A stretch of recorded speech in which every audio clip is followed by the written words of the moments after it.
You're listening to Top Tier Underground, the podcast that gets inside the mind of your favorite underground artists. Before I introduce you to this week's guest, let's do some housekeeping.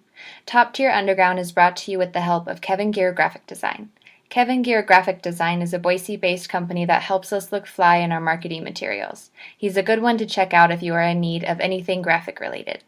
He also has a clothing company by the name of Humble as Fuck. We hope to be collaborating on some merch with him in the future. Eric and I work overtime on this podcast. We do this because we love getting to know our favorite music artists, but we need your help to grow. If you would like to help Top Tier Underground, please post to your social and rate us on iTunes and Stitcher. It only takes a couple minutes and it helps us out a bunch. Also, if you have any tips or feedback to improve us, please email at toptierunderground@gmail.com. Thank you so much for the support. Now for our guest this week, we have another Vibe.digital member, Just.Connor. He hails from Denver, Colorado, and is a heavy hitter coming onto the wave scene. Week 2 of Vibe.digital for the month of March, so soak it all in. Be sure to follow Vibe.digital and Just.Connor. Links in the show notes. And now here's your host, Eric. Okay, I'm here with Just.Connor. So you're part of the Vibe.digital release that we're doing in March, which is really exciting, man. I've got you, Jedi, I think Mingo. I'm not 100% sure yet. And then I've got Fumes. Yeah, Fumes. There we go. Yes, he's so cool. I love him and I did a recording like a week ago, and it was like one of the best podcasts I've had in a long time. He's an incredible person. Like he carries that with him in person. It's not just like he's not just great on a quick like interview phone call. He's just great all around. I love him.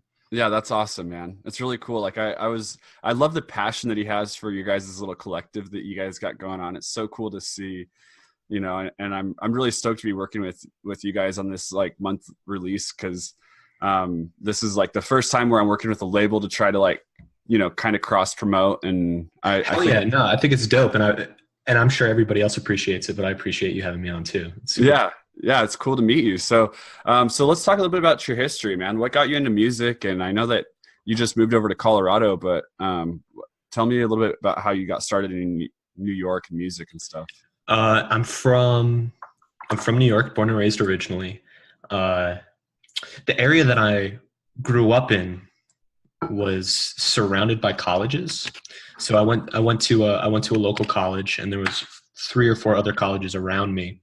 And I had a friend in like a math class in college who was a DJ, and he was like, "Yo, you really like music, like blah blah blah blah blah." And I was like, "Yeah, definitely, I'm down. Like it's something I've always been interested in. I just didn't ever think it was possible. I didn't think it was something I could do."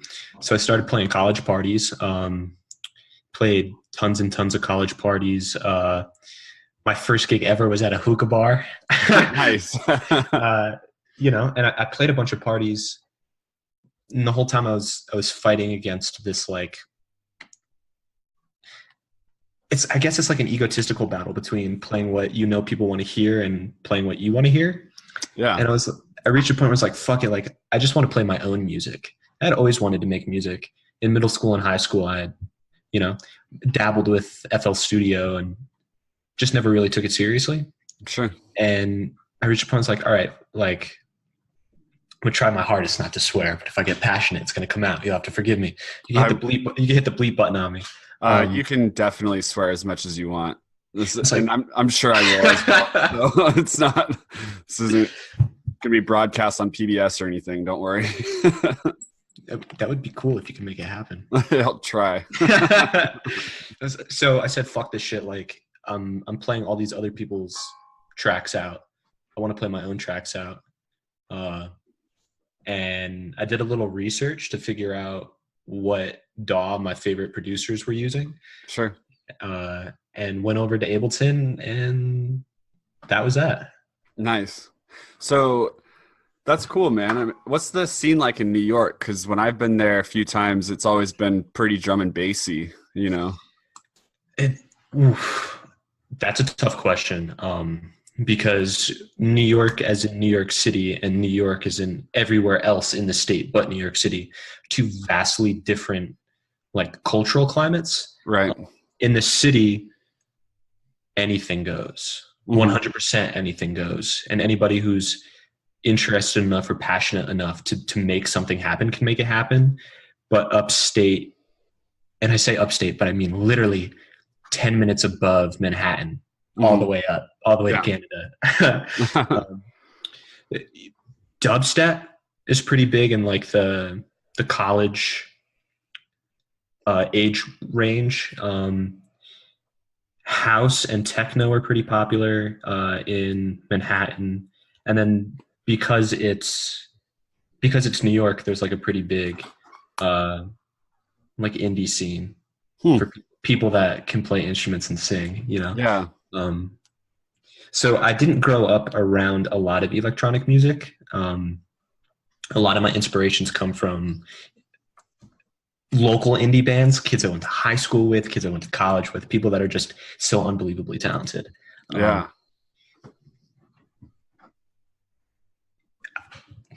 I lost my tangent. I'm sorry. That's cool, man. So tell me, like, you went to college and stuff. What did you do alongside music? Like, what kind of work did you do, and what did you focus in on college?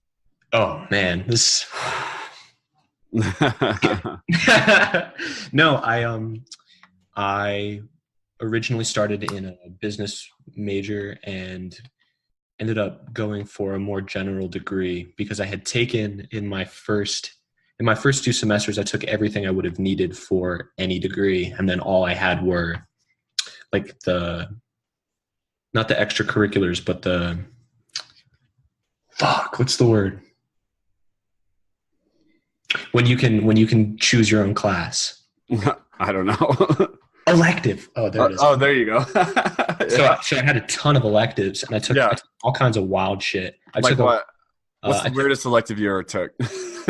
The weirdest elective I ever took was I started doing like the mainline classes in the communications program at the college I went to. So I took a bunch of filming and lighting and acting and storyboarding classes, documentary making class, just because I wanted something that I thought was going to be a challenge. Oh yeah. Like anybody who knows me will tell you straight up that I'm not like a movie connoisseur. I don't really consume a lot of movies. It's not it's not a medium that I'm like super passionate about or really into. But I was like, all right, I don't know fucking shit about movies, so why don't I go make one? You know? That's cool. So it's cool. It challenged me in a lot. So did you make one? Yeah, I made a couple. We made a few. About what? I think the things that, you know, most traditional college students will make movies about: Ouija boards, mushrooms, anything that isn't like a horror movie or like murder centric, but you put a murder in it to make it interesting. Yeah. Gotcha. That's cool. So how did you meet Fumes, and how did you meet the rest of that crew? I love this story. Thank you for asking. Like, I wish I could tell everybody this story. Cool. You kind of are. Well, thank you for listening. I was at a show in Brooklyn with Noah B, and we were sitting up on a loft, chilling, talking, hanging out, and I see this dude walk in, and I'm like, yo, he's got a Wave Mob shirt on. Like, what the fuck? Like, are you serious? In the wild? And I was like, all right, I have to go talk to this guy. And I just went up to him and I was like, yo, what's up? Like, sick shirt. Like, what's up? Who are you? How do you know about Wave? And he was like, oh, I'm Fumes. Like, you know, I just kind of doing my thing. Came out because I saw that like these people were playing, whatnot. Noah was playing. I think he had come out to see Noah play. And I was like, oh, actually, I know who you are because Plastician plays your tracks every single week. Like, and what I said to Donnie straight up was like, yo, you are so crazy talented. Like, I give you 3 or 4 months before you like blow past me wherever I'm at, and give you, I'll say about a year until you eclipse the scene, kind of take it on your own way. Yeah. And he met me with a lot of, yeah, fuck you, no way, blah, blah, blah, blah, blah. But ever since then, it was like, Donnie was a member of the team. Donnie was a member of the family. That's really what it was. Like, real quickly, Donnie became one of my best friends. It's like, anytime we'd go out to a show, Donnie was there. Donnie would hit us up. Yo, I'm going to this. Come through. Like, Donnie would take the train up because Donnie lived in the city. Donnie would take the train up. If any of us were playing a show upstate, he'd come stay, you know, sleep on the sofa, do whatever.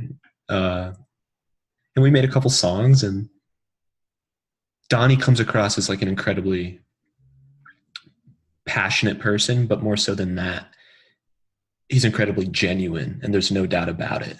Yeah, I definitely got that vibe from him. I was like, that's why I, you know, like I said, one of the best conversations I've had was with him. I was like, you know, like when you get into conversations with people that you don't know, it's always kind of like, you never know which direction it could go. Hell yeah, for sure. Well, for sure, yeah. And so, but it was cool because I was like, right away, it was like, damn, this dude's badass. You know, he's a really cool guy. He's not only is he cool, he's one of the hardest working motherfuckers that I've ever met in my entire life. That's what's up. I love that. Yeah.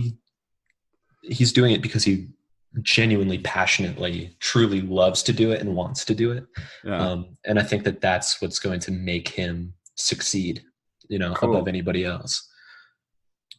Sweet. Well, what about when you got into music? What got you into wave and started making the wave type beats? Or have you always done that? I think in a lot of ways, it's music that I make is like a culmination of all of my influences. I can definitely see that because like your music is wave, but it has a lot of other influences in it. I just checked out all your SoundCloud stuff last night, so to prepare for this. So you're hip, you're prepared. I appreciate that. Yeah. I just want to let you know for the mix, like I'm just new shit.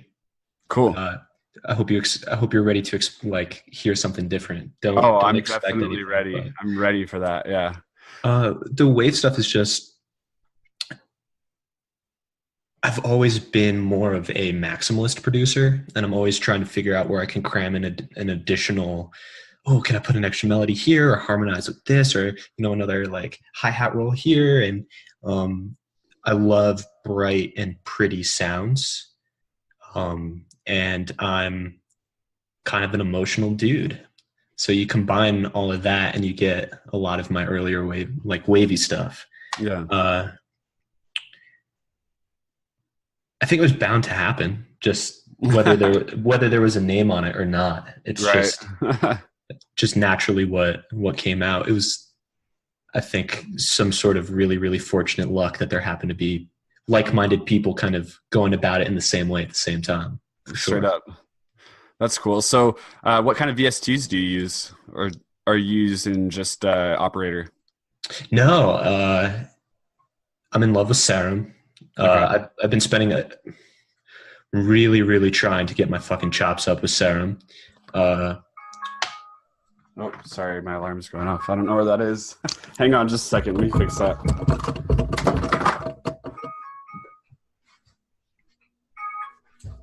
That was actually my reminder to podcast with you, so that was clearly off time. Well, no, so we're 10 minutes ahead, so we'll roll it all back, start from scratch. Yeah. Okay, so so you like Serum? Absolutely love Serum. Uh-huh. Steve Dude is a genius. Yeah. We have to thank deadmau5 for his help. But yeah, I mean, the majority of it is Serum. Some old stuff that I've made in Massive I still use just because it's kind of become a part of the sound that I've developed or like that I've built. I've been experimenting a lot more recently with resampling out like single sounds from any VST, whether it's Massive or Serum or Zebra or Dune 2 or Silent Omnisphere, whatever the hell you're using, and like just really trying to post-process the shit out of it to make it something unique. So lately I've been trying to edge away from using VSTs and do more work in audio. Sure. But yeah, Serum all the way for sure. That's cool, man. Yeah, I know a lot of people really like Serum. I haven't really messed around in it too much, but I think it's cool how much people like it, you know. So the interface is so conducive to what you're attempting to do. Yeah. The workflow is so smooth. Massive, I remember being in like high school and opening Massive for the first time and being like, what the fuck am I looking at? Just way too much bullshit happening at the same time. And I was like, okay, I'm lost. And I think in a lot of ways, the way that a VST or a synth or a plugin or whatever is laid out will affect how people react to it. Yeah. And I was a fucking preset picker for the longest time. I was just intimidated to like attempt to make my own shit. And it wasn't until I got Serum, I was like, oh, actually, this makes a lot more sense now. This is really easy. Right. That's cool. Have you ever used Operator? Do you ever use Operator at all? Yeah, here and there for some things. Flips and shit. Oh, I mean, for sub basses, it's yeah. There's very. I mean, you could just make the absolute most club shattering track using only Ableton's stock VSTs and plugins. Yeah. You put 7 OTTs on after a really simple operator sine wave, and you have, dude, that's it. You're done. You know? Yeah, totally. That's funny. Cool. So what else do you like to do for fun? I know that you kind of were talking about podcasting and stuff, so that's why I wanted to. I love to listen to podcasts. Yeah. Love to listen to podcasts. I'm a bit of an avid reader. I had a cousin who told me that he read 12 books in a year. And I was like, shit, I can't tell you the last time I read a book. And he was like, yeah, it's simple. It's like 1 book a month. You could do it. And then I did it. And then the next year I doubled it. And it's just been, it's kind of like meditation in a lot of ways. Totally. Yeah. I agree. Yeah. So what's some of your favorite books then? Neil Stephenson's Reamd is fantastic. That's a brilliant book. Haruki Murakami's 1Q84 is one of my favorites. That one's incredible. What am I reading right now? I just finished Murakami's After Dark. I just finished A Wild Sheep Chase, and now I'm starting The Wind-Up Bird Chronicle. Sorry, I literally had to go grab some books to see what I was reading. So, like, what kind of books are they? Because I've never heard of any of these. So, Murakami's a fiction writer. Neil Stephenson is as well. Murakami stuff kind of blends this really interesting fantasy, real world, psychological kind of blend where things happen in his book. All his books are rooted in reality. All his stories are rooted in reality. They all take place in real places, but then they go and do things that couldn't actually happen in our world. And you just kind of have to put your hands up and accept it because that's what happens. So it's every time I dive into a new book of his, I'm always wondering where the hell we're going to wind up. Are we going to jump into a painting like we're playing Mario 64? The first chapter of IQ84 is the main character is on a highway, and there's a service ladder hanging off the side, and she climbs down and into like a parallel universe. And so all the stuff that's taking place is still taking place, but not where she was at the beginning of the book. Stuff like that. That's cool. Fascinating. They're super, super easy for me to read. Like, he writes in a way that's very, very consumable. And I guess that's one reason why I really like it. That's cool. Yeah. I haven't read fiction in forever, but I like fiction. I used to read a lot of fiction. I just kind of have been nerding out on other stuff lately. So that's one reason why I'm really into podcasts, is because I feel, for me, reading nonfiction is boring. Yeah, it's really hard. It's like eating sawdust. Yeah. But my favorite podcast is New York Times, The Daily. You get 5 a week, 30 minutes, catch you up on what's going on. And I think it's way easier and more interesting than reading a newspaper article. That is cool. I actually have never listened to that, so I'm going to have to check it out. It's brilliant. So it's just news though, news updates and stuff like that, or? Yeah, every episode is featured around one thing that's happening. Cool, man. That's great. So what other kind of podcasts do you like? Do you listen to anything else, or? Yeah.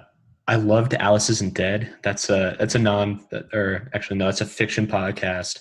Kind of like it's a horror story presented from the point of view of a trucker who is looking for their lost wife, and like paranormal things happen, and it's kind of spooky. It's awesome. Loved it.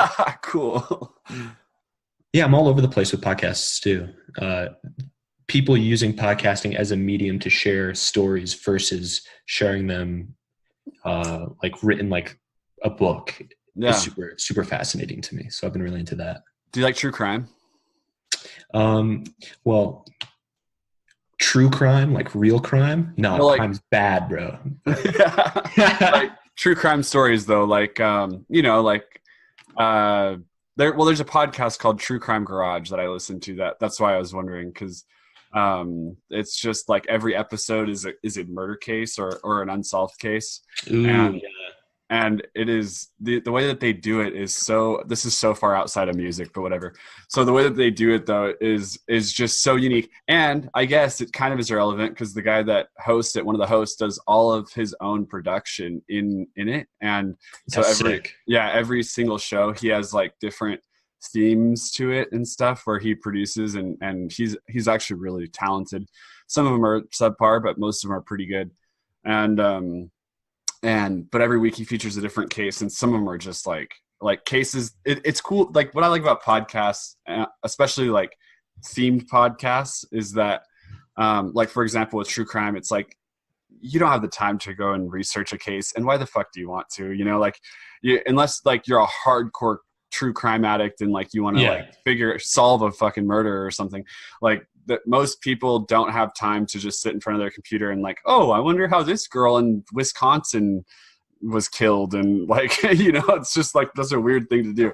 But with podcasts, it's really cool because they can like get your attention, and every episode talk about something that you would never have the time to like research as detailed as the person. Gotcha. Yeah, for sure. Yeah. And same thing with like your news one. That's a good example too. It's like you don't have the time to like go and really look at the hard line facts and get the nuances of, the story. You kind of have to rely on people to, and then like the problem with newspapers a lot of times is that you're only really getting one side and you're only getting one perspective. So it's always good. True. Absolutely.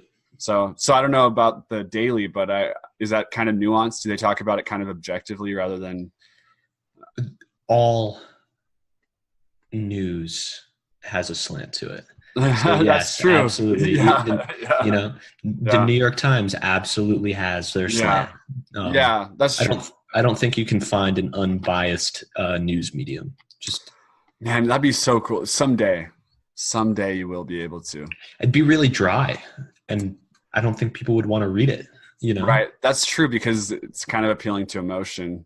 Yeah, that's true. I mean, it is really interesting how people like they don't like things being one-sided. Like, for example, right now in the political sphere, it's like the Republicans are like, oh, these fucking lefties, and they think that like the news medium on the left is like super one-sided, but on their side, it's also one-sided, and that's what they're paying attention to. And that's what, absolutely. And it's really interesting, like the psychology of it and what bleeds leads, and that the news cycle is so it's super cool. So there's no possible way to be like 100% informed. And this has nothing to do with music, but I do think that as a citizen of the United States, it's my right to be informed. And so finding mediums and outlets that you can consume in a way that's like conducive for you in learning and being caught up, I think it's super important. Yeah. Cut this whole part. I don't know what the fuck I'm rambling on about. No, that's cool. I'm not going to cut any of this. I was like, I had to stop myself real quick. I was like, wait a second. We talk about music or are we about to get political? It's like, let's not do that. But you know what, man? What I like about this medium also is that you get to really get into the weeds with people and figure out like as a producer, the reason I started this podcast as a producer myself, when I like find artists that I really dig, like I'm like, man, I want to know about them. Like what inspires them, what DAW they use, what VSTs they use, what they do for fun in their spare time, if they smoke a lot of DMT and that's where they're getting inspired from. You know what I mean? Like, I want to know all these things. So that's why Joe Rogan on here. Right, I know. So that's why I wanted to start doing the podcast, was so that producers, like, this podcast is really for producers. Like, I want producers to get to know the producers they admire.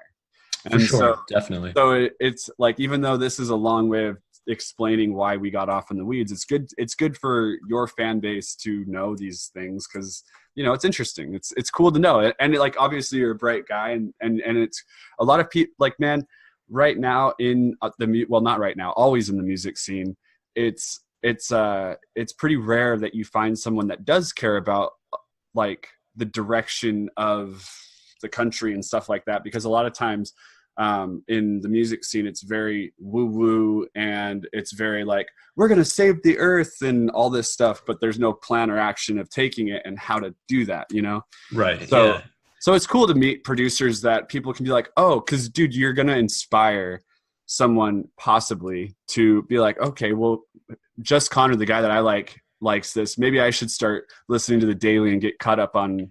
Please do. Yeah, you know. So, but okay. So now that we're like way off in the fucking weeds, let's talk about like, when you play a set and you prepare for a set. What do you play on, and how do you prepare for a set? I started originally playing on CDJs in college, moved to a tractor setup because it was more affordable. Sure. Ran a tractor setup for 3 or 4 years. Started doing Ableton sets when I started getting booked as Just.Connor. Like, when I started getting bookings for being me, like the artist or whatever, started doing Ableton sets, and those are awesome. But now it's all CDJs, just keeping it real. Cool, man. So with Ableton, do you sample everything out, or you know what I'm saying? Like, or did you just do tracks? Like, did you parse out all your tracks and like do it that way, or did you do just track transitions?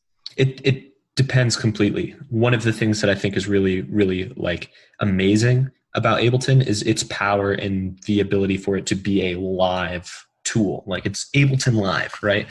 Yeah. I've done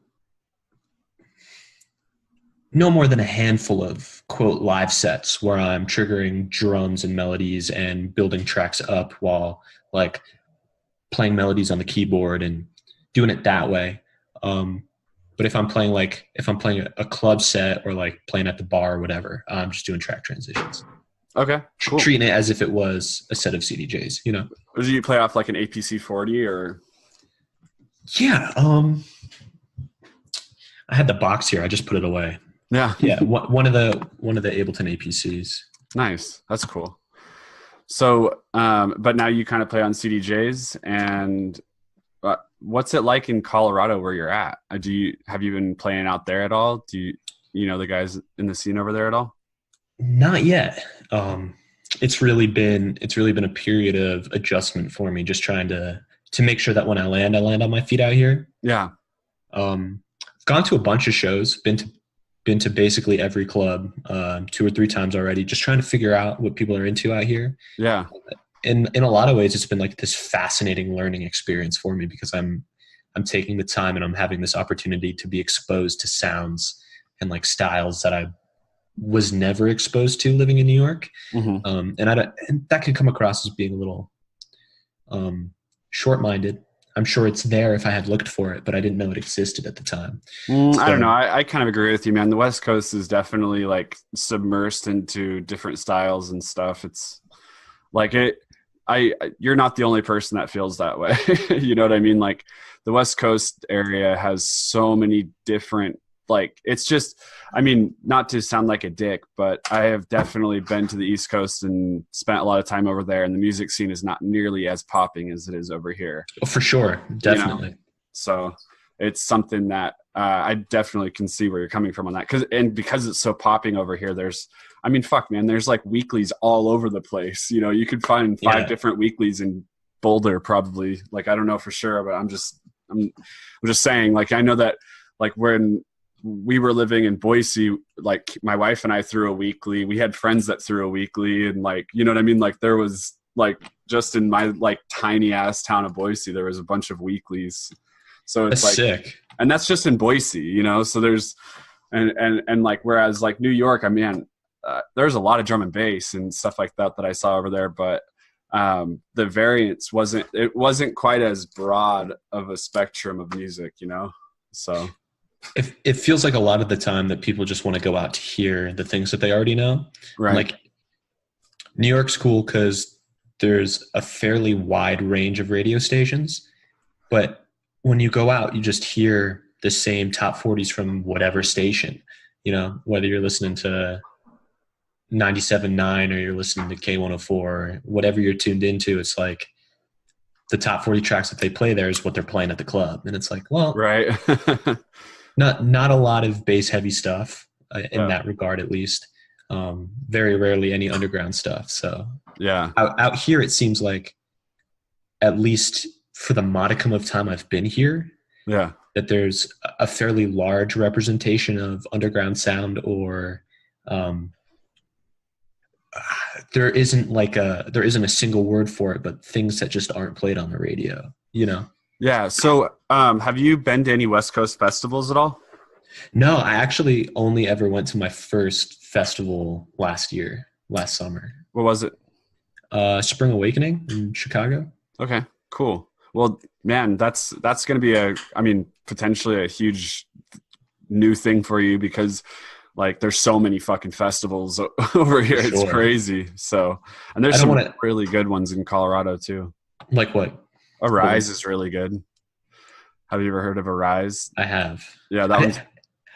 Sorry, I hate to cut you off. I feel like I've heard of most of the festivals. I just don't know where they are. You know what I mean? Honey, where's Arise at? Boulder, right? I don't know. It's in Colorado somewhere. I know Colorado's fucking big, but It's fairly large. yeah. So, but there's a lot. I mean, there's so many good ones. If you really want me to, I'll send you some that Kendra and I have been to numerous times that are awesome. You know, like just really, hell yeah. Yeah. I don't want to come across as egotistical, and I don't want to sound selfish, but I really hope that the first time that I experience a lot of these festivals is playing them. Oh no, that's not I mean? egotistical at all, man. Your music's great. I'm sure that all you got to do is submit apps, man, and people will, you know, start throwing you bones. Like, I'm sure that, you know, and there's, especially in California, like, you know, it's not too far from you, but there's a lot of good stuff going on over there in Northern California. A lot of like, kind of like what, you know, like your style will really mend well over there. So Word. I appreciate that.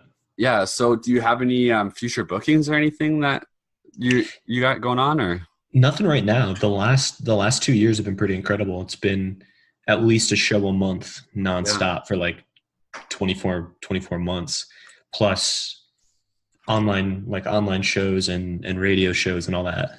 So what made you want to move away from that? I mean, from that consistency and like being inundated into the scene. And do you know people in Colorado, or? Yeah, I have. I know quite a few other producers out here. Oh, okay. And let's rephrase that. I have a bunch of friends out here. I'm super fortunate for it. I have an incredible network of like genuine, compassionate, passionate, talented people out here. So I'm very lucky in that regard. But I felt as if I needed a change, because there's this saying that where you are affects what you make. And when I hear people say that, what they mean is like, well, leave your bedroom and go write your script in the coffee shop, right? Or go sit in the park and, you know, write your book or whatever. But it really does, like, I think it really is a true thought, like where you are affects what you make. And I was like, okay, well, who knows what I'll end up making if I move somewhere. So why not go move to a place where I have the opportunity to be surrounded by like-minded people and try some different shit. Yeah, that's cool, man. That's a big dive. I have another friend that was on the podcast, actually. I think he was like episode 3. And he did the same move from Atlanta to Colorado, and just kind of like was like, I need to change, and just moved over there. And, you know, it's been great for him. So it's amazing what relocating can do for you, you know? For damn sure. And you said yourself that you've moved around and you lived all over the place. So I'm sure that. Yeah. Well, I mean, so like Boise, I was probably my home base. Like I know everybody in Boise. Like it's ridiculous. My wife and I have thrown like, I don't even know how many shows in Boise and collaborated on shows, probably like 100 at least, you know, I mean, at least. And so, and played, you know, numerous, and so I know everybody in Boise. I had like a really good foundation there, like really good support, you know, like for support, like if we go play shows in Boise, like normally they sell out because it's like, you know, like we have great support there. And that's fantastic. Yeah. So that was really great. And then I just like kind of, I don't know. It's like, I honestly like got really bad into hard drugs. And so that's like me being totally honest. And so I appreciate that. Yeah. I needed to get out of that situation and relocate to get my head straight. And so I moved up here, which is like North Idaho near Canada. And it's like in the middle of nowhere basically, you know, and there's not anything going on here. And I've been here for almost 3 years. I've been here for like 2.5 years, and I've been clean that amount of time. And so congratulations. Like, that's amazing. Yeah, it was really cool. So I like kind of got myself out of that situation, like cleaned my shit up and got like a normal good job that I really enjoy doing.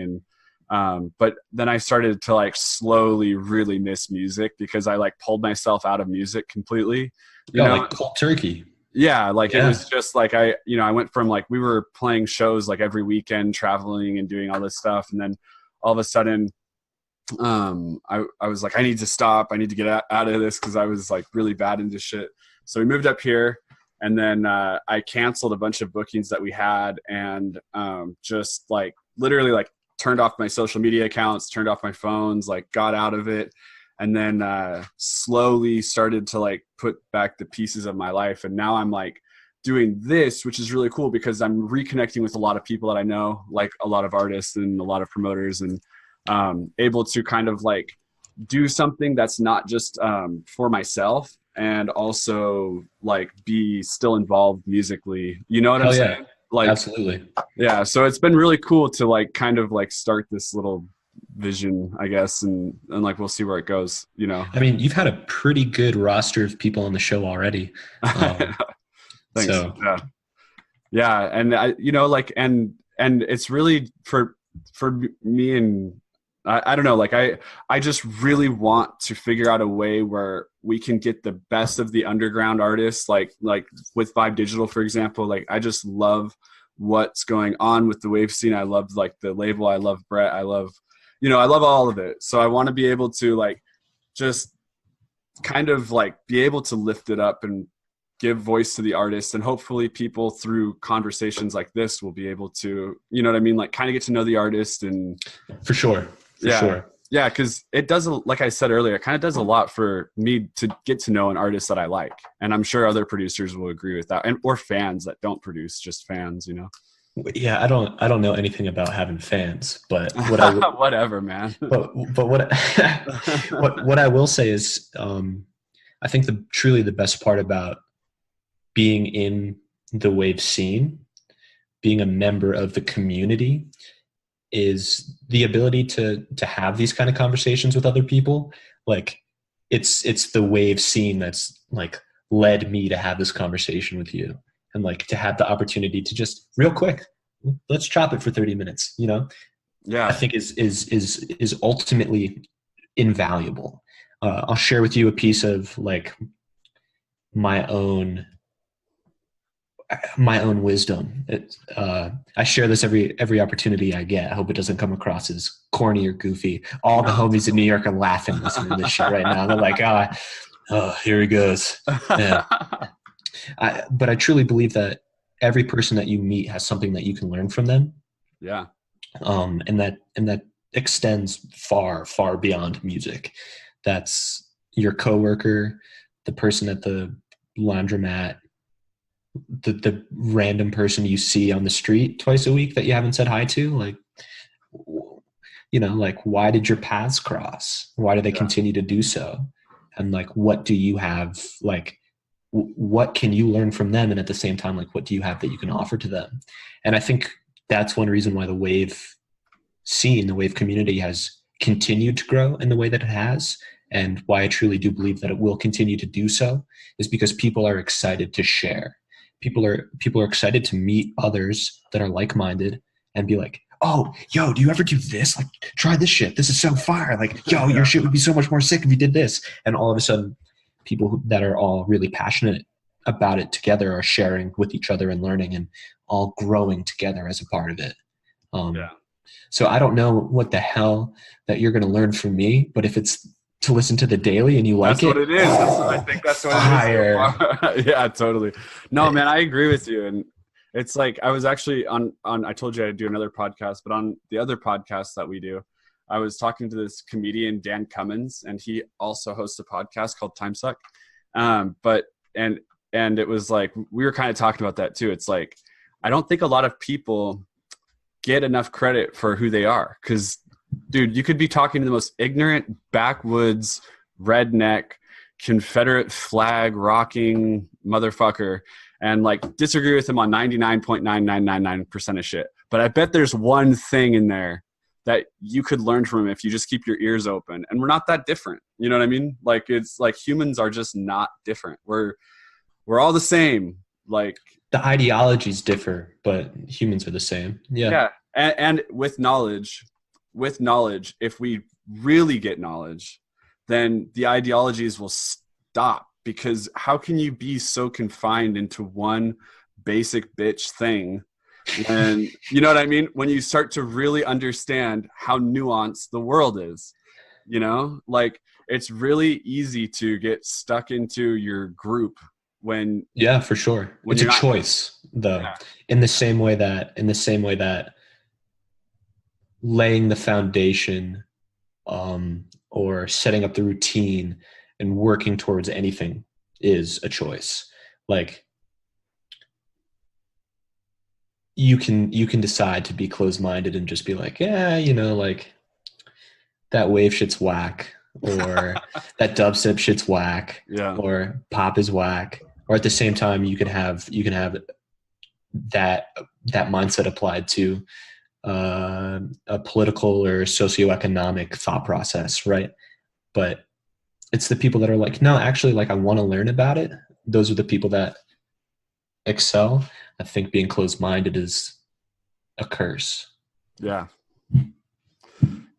Right now with politics and stuff, it's been just like driving a nail in between different group. And it's like, whether you think it's on purpose or on accident, either way it's happening. And it's like exploiting weaknesses with ideology. Like, it's just like getting people so ran off of emotion that they can't look at something objectively and be like, there's a little bit of truth in this and there's a little bit of truth of that, and we should meet somewhere in the middle. Definitely. I think that mindset is why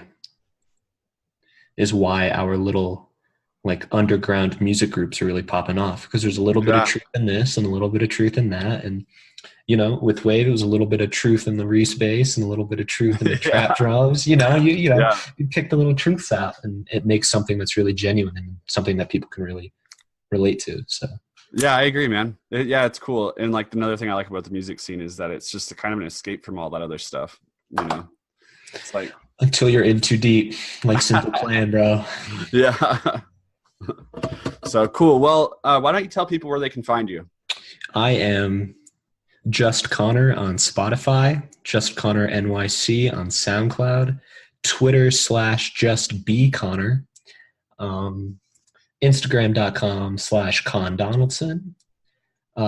You can Venmo me. No, my PayPal here link is. Yeah. Cool. I appreciate you having me on. This was fun. I hope you can do something with my highly caffeinated ramblings. No, I'm sure I can. It's great to talk to you, brother.